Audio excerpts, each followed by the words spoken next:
Alors tout d'abord, le mot phubbing, c'est la contraction du mot phone, donc téléphone, et snubbing, qui signifie ignorer, snobber. Donc en français, phubbing, c'est le fait de snobber les personnes qui nous sont proches, ou en tout cas les personnes qui sont physiquement présentes avec nous, en préférant utiliser son téléphone plutôt que de communiquer avec elle directement.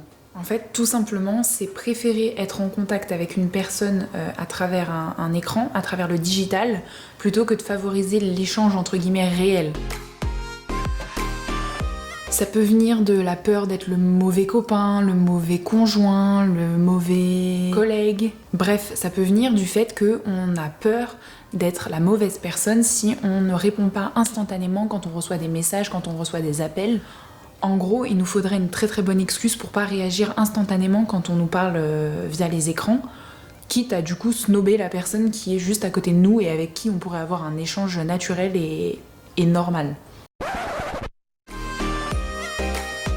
Bah alors comme conséquence, ça peut tout simplement avoir l'épuisement, parce que finalement on peut dire qu'on sait plus résister à l'alerte. En gros, ça va être, on va constamment privilégier son écran. On peut aussi avoir vraiment une perte de concentration, puisque finalement ça veut dire qu'on est toujours aux aguets, on est toujours alerte. Et du coup finalement notre cerveau il finit par avoir une activité fragmentée. Puis c'est fatigant aussi pour la personne qui est avec nous, physiquement, qui est à côté de nous, qui souvent, je sais pas si ça vous est déjà arrivé d'être à table avec quelqu'un ou de boire un verre, etc., avec une personne qui est tout le temps sur son portable. Donc qui vous écoute à moitié, etc. C'est épuisant.